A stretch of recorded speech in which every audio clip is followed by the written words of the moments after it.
حضرت انس رضی اللہ تعالی عنہ فرماتے ہیں کہ بنی اسرائیل میں سے ایک نوجوان تھا جس کی بڑی ہی خوبصورت آواز تھی، خوشنما آواز تھی۔ وہ درد بھری آواز میں توریت پڑھتا تو خوش آوازی کی وجہ سے مرد اور عورتیں سب کے سب گھروں سے باہر نکل پڑتے کہ نوجوان اپنی خوبصورت آواز میں توریت پڑھ رہا ہے، جائیں سنیں تو صحیح۔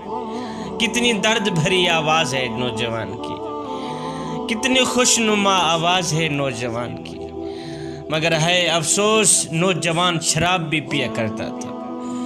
ایک روز اس کی ماں نے اسے کہا، بیٹے اگر بنی اسرائیل کے لوگوں کو پتہ چل گیا کہ تو شراب بھی پیتا ہے، وہ تو اپنے پڑوس سے تمہیں نکال دیں گے، تمہیں بے عزت کریں گے کہ اتنی خوبصورت آواز ہے تیری، تو ایک طرف توریت پڑھتا ہے دوسری طرف شراب پیتا ہے، وہ تو اپنے پڑوس سے بھی تجھے نکال دیں گے۔ بیٹے شراب پینے سے باز آ جا، باز آ جا۔ ایک دفعہ یہ نوجوان شراب کے نشے میں لت پت ہو کر رات کو گھر آیا۔ اس نے توریت اٹھائی، پڑھنے لگ گیا۔ جب اس نے خوبصورت آواز میں توریت پڑھنا شروع کی تو لوگ جمع ہونے لگے۔ جب لوگ جمع ہونے لگے تو اس کی ماں نے اسے کہا، بیٹے اٹھ وضو کر، اٹھ وضو کر، شراب کے نشے میں توریت مت پڑھنا، پہلے اٹھ کے وضو کر۔ نشے کی حالت میں اس بدبخت نے کیا کیا، توریت کے قاری نے کیا کیا، ماں کے چہرے پر ایک تھپڑ رسید کر دیا، ماں کے چہرے پر ایک تھپڑ رسید کر دیا، جس سے ماں کی ایک آنکھ نکل گئی، ماں کا ایک دانت بھی ٹوٹ پڑا۔ رو کر ماں کہنے لگی، بیٹے خدا تجھ سے کبھی راضی نہیں ہوگا، یہ میری بد دعا ہے، خدا تجھ سے کبھی بھی راضی نہیں ہوگا۔ جب صبح ہوئی تو اس نے اپنی ماں کو دیکھا، دیکھ کر کہنے لگا، ماں تجھے سلام کرتا ہوں اور اب سے قیامت تک تجھے کبھی نہیں دیکھوں گا، گھر چھوڑ کر جا رہا ہوں، قیامت تک تجھے کبھی نہیں دیکھوں گا۔ اس کی ماں نے جواب میں پھر وہی جملہ دہرایا، جا بدبخت، تجھ سے اللہ راضی نہ ہوگا، تو جہاں مرضی چلا جا، میرا رب تجھ سے راضی نہیں ہوگا۔ تو نے مجھے تھپڑ مارا ہے، میری آنکھ نکال دی، تو نے میرا دانت توڑ دیا۔ وہ بدبخت توریت پڑھنے والا نوجوان، شرابی نوجوان کیا کیا، ایک پہاڑ پر جا کر اندر ایک خیمہ تھا، وہاں بیٹھ گیا، خدا کی عبادت میں مشغول ہو گیا۔ لکھنے والے لکھتے ہیں 40 برس تک اس نوجوان نے عبادت کی، یہاں تک کہ بہت ضعیف اور کمزور ہو گیا۔ 40 برس تک عبادت کرتا رہا، پھر اس نے دونوں ہاتھ اٹھائے، عرض کی، یا باری تعالیٰ اگر تو نے مجھے بخش دیا ہے تو مجھے بتا، اگر نہیں بخشا تو بھی مجھے بتا۔ 40 برس عبادت کرنے کے بعد اس نے دونوں ہاتھ اٹھائے، عرض کی، یا باری تعالیٰ تیرا بندہ تجھ سے کچھ پوچھنا چاہتا ہے، اگر تو نے مجھے بخش دیا ہے 40 سال کی عبادت کے صدقے، تو نے مجھے بخش دیا ہے تو مجھے بتا، نہیں بخشا تو بھی مجھے بتا دے۔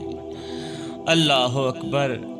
غیب سے آواز آئی، او بدبخت تیری ماں کی جو رضا ہے وہی ہماری رضا ہے۔ او بدبخت 40 سال کی عبادت میں جنت نہیں ہے، اور جنت تو تیرے ماں کے قدموں میں پڑی ہے، جس کی آنکھ نکال کے، جس کا دانت نکال کے تو یہاں کیا لینے آیا ہے۔ اور بدبخت سن لے، تیری ماں کی رضا میں ہماری رضا ہے۔ یہ سن کر وہ بدبخت عبادت گزار واپس چلا گیا، اپنے گھر میں چلا گیا۔ جب گھر میں گیا تو اس نے پکار کے کہا، اے جنت کی چابی، اگر تو زندہ ہے تو نہایت ہی خوشی ہے مجھے، اور اگر تو فوت ہو چکی ہے، مر گئی ہے تو ہائے، پھر میں بھی مارا گیا، پھر میرے لیے مصیبت کھڑی ہو گئی ہے۔ اگر تو زندہ ہے تو پھر مجھے مبارک ہو۔ اے جنت کی چابی، بتا تو صحیح، تو زندہ ہے یا مر گئی ہے، آواز کیوں نہیں دیتی؟ اس کی والدہ اندر سوئی ہوئی تھی، پوچھا تو کون ہے؟ اس نے کہا میں تیرا فلاں بیٹا ہوں جس بدبخت نے تجھے تھپڑ رسید کیا تھا، تیری آنکھ اور تیرا ایک دانت نکال لیا تھا، میں وہی بدبخت ہوں۔ ماں نے کہا خدا تجھ سے راضی نہیں ہوگا، اور بدبخت تو پھر سے میرے پاس آ گیا، جا دفع ہو جا، خدا تجھ سے راضی ہرگز نہ ہوگا۔ اس بدبخت عبادت گزار نے اپنا ہاتھ آگے بڑھایا، کہا ماں یہی وہ ہاتھ ہے نا جس نے تجھے تھپڑ مارا تھا اور تیری آنکھ نکالی تھی، دانت توڑا تھا، یہی وہ بدبخت ہاتھ ہے نا۔ اس نے اپنے اس ہاتھ کو تلوار اٹھائی، کاٹ ڈالا۔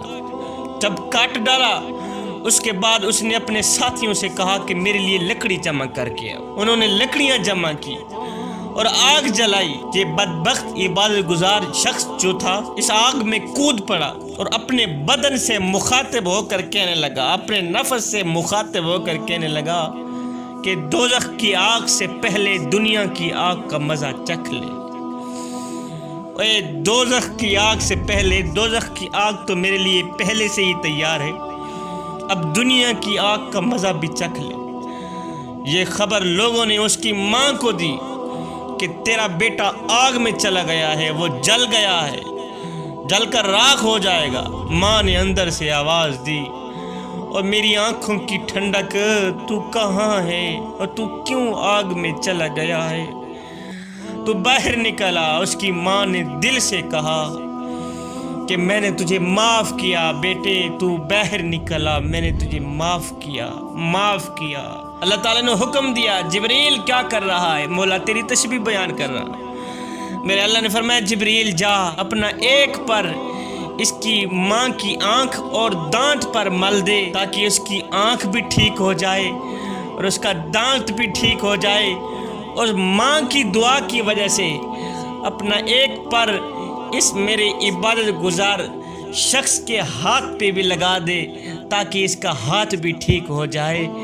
اللہ اکبر۔ میاں ماں کی رضا میں رب کی رضا ہے۔ والدین راضی ہیں تو اللہ بھی راضی ہے، والدین ناراض ہیں تو اللہ بھی ناراض ہے۔ ماں کی آنکھ بھی ٹھیک ہوگی، ماں کے دانت بھی ٹھیک ہو گئے، ماں صحت مند بھی ہو گئی، اور بیٹے نے جو 40 سال تک عبادت کی اس کا ہاتھ بھی دوبارہ ویسے کا ویسا ہی ہو گیا۔ صاحب جب روٹیاں 4 ہوں